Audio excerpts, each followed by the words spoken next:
Good morning to all. Today I am going to tell about subjective case pronoun and objective case pronoun. Last class I have explained about where should we use subject. Today we have to learn about the object. So ఈ object అనేది ఒక సెంటెన్స్లో మనం చూస్తే verb తర్వాత ఉంటుంది. That means verb later we can identify the object. So ఈ object అనేవి రెండు రకాలుగా ఉంటాయి. There are two types of objectives, direct objective, indirect object. So when we ask question on one sentence, if the answer is available in that sentence, that's called a direct object.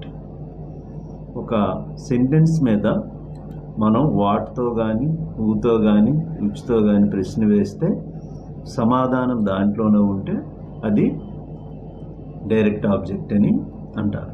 For example, he eats mango అనే ఒక sentence మనం తీసుకుంటే ఇక్కడ he అనేది subject, eats అనేది verb, mango అనేది object.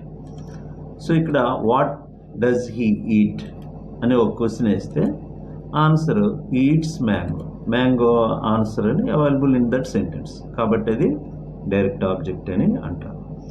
So in pronoun, subjective case ప్రొనౌన్లో మరి ఆబ్జెక్ట్ అనేది ఒకటి ఉంది, అది ఇండైరెక్ట్ ఆబ్జెక్ట్. ఏంటంటే అది I, me.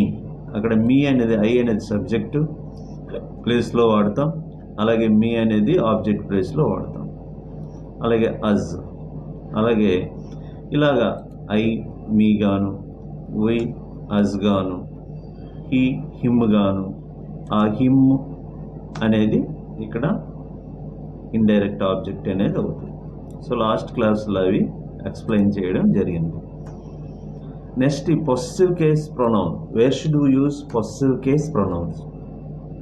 These possessive case pronouns where ever we may use the possessive case pronouns, but in that sentence we can observe noun. అంటే for example, his name is PV Ramana. His HISEJ అనేది possessive case pronoun, PV Ramana అనేది noun. So it follow the noun, possessive case pronouns. So ఇక్కడ మనం ఈ personal pronouns ముఖ్యంగా when we talk with others we have to use the personal pronouns. Not only we use the personal pronouns, మనం ఒక్కొక్కసారి అందరూ అని అందరినీ ఉద్దేశించి చెప్తాం.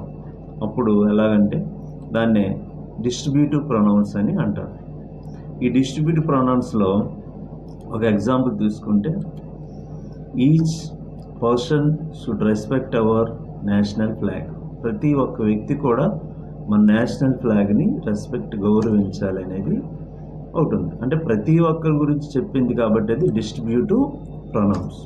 అలాగే డిస్ట్రిబ్యూటివ్ ప్రొనౌన్స్లో కొన్ని ఎగ్జాంపుల్స్ మనం చూసుకుంటే, ఆల్, ఎవ్రీబడి, ఎవ్రీవన్ అని ఈ విధంగా ఈ డిస్ట్రిబ్యూటివ్ ప్రొనౌన్స్ అని యూజ్ చేస్తాం. అలాగే డెమాన్స్ట్రేటివ్ ప్రొనౌన్స్ అని ఉన్నాయి. డెమాన్స్ట్రేటివ్ ప్రొనౌన్స్ అంటే ఏంటంటే, the demonstrative pronouns describes the demonstrate అంటే ప్రదర్శిస్తుంది. For example, this is a pen, that's a book, that's a table. దాన్ని చూపించి దాన్ని ఐడెంటిఫై చేసి చెప్తుంది కాబట్టి దాన్ని డెమాన్స్ట్రేటివ్ ప్రొనౌన్ అని మనం యూజ్ చేస్తాం.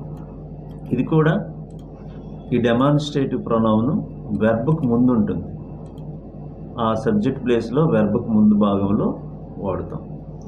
నెక్స్ట్ ఏంటంటే reflexive pronounce. So this is one kind of pronoun, reflexive pronoun. Reflexive means, if we take one example, I can speak English myself. అంటే ఇంగ్లీష్ నా అంతటి నేను మాట్లాడగలను. He can do his work himself, అతని work అతను చేయగలడు. ఇక్కడ myself, himself, we can solve our problems, so అక్కడ we can solve problems ourselves, మనంతటి మనమే ఆ ప్రాబ్లమ్ని మనం రెక్టిఫై చేసుకోగలము. Ourselves, themselves, itself, ఇలాగా ఇవన్నీ కూడాను రిఫ్లెక్సివ్ ప్రొనౌన్స్ అని అంటారు అన్నమాట. సో ఇక్కడ these type of kinds of pronouns we have been using in communication skill. ఈ కమ్యూనికేషన్ స్కిల్లో వాడేటప్పుడు ఒక పరంగా గ్రామర్ పరంగా చూసుకోవాలి, ఒక పరంగా ఈ కమ్యూనికేషన్ స్కిల్ లాంగ్వేజ్ పరంగా కూడా మనము చూసుకోవాలి. సో ఇది వాడేటప్పుడు mostly we use the personal pronouns each and every time when we talk with others. We have to focus on the personal pronouns as well as kinds of pronouns. Next ఏంటంటే verb, verb, దాని spelling verb, దాన్ని verb అని చాలామంది అంటారు.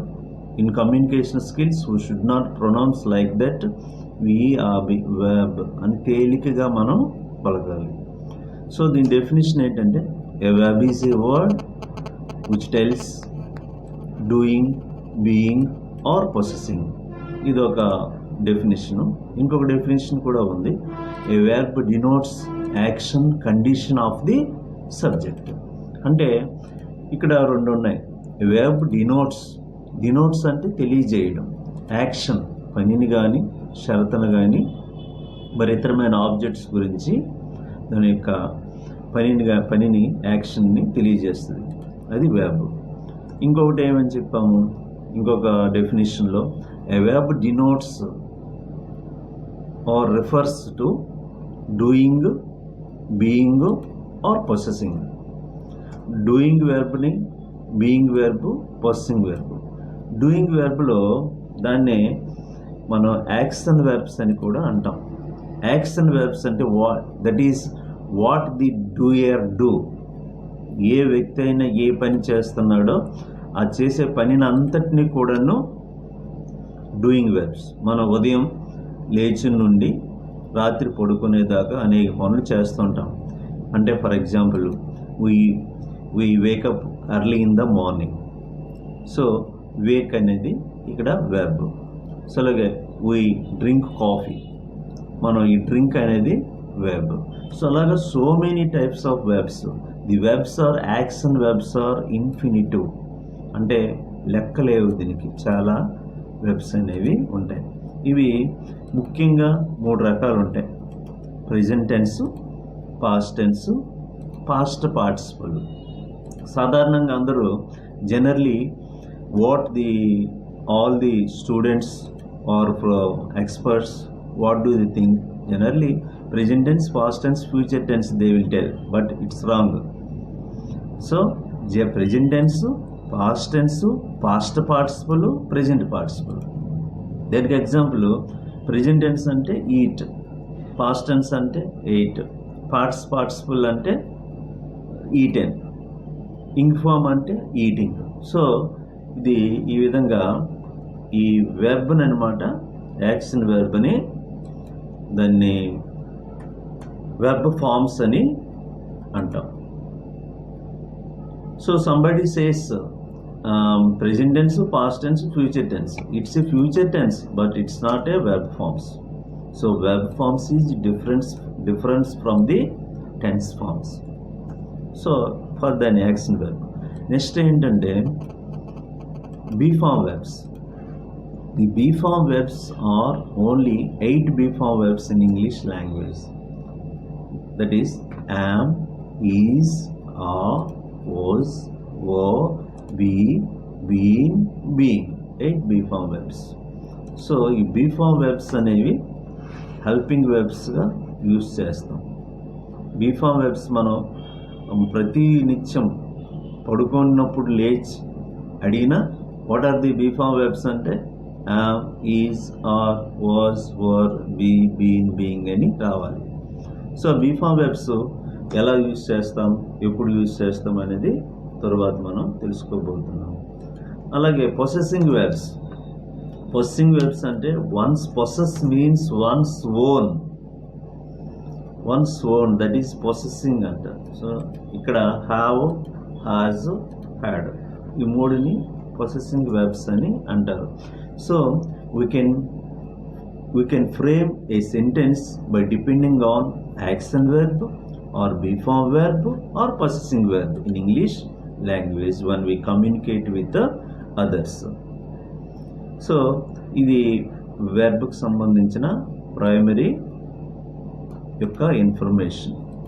So మీరేంటంటే చేయాలి, ఈ action verbs ఏవైతే ఉన్నాయో ఈ action verb present tense, past tense, past participle, present participle. You take one verb and you write all the verb forms. For example give అంటే ఇచ్చుట, దానికి పాస్ట్ టెన్స్ గేవ్ అంటే ఇచ్చెను, దానికి పాస్ట్ పార్టిసిపుల్ అంటే గివెన్ అంటే ఇచ్చి ఉన్నా, తర్వాత గివింగ్ ఇచ్చిచున్నా.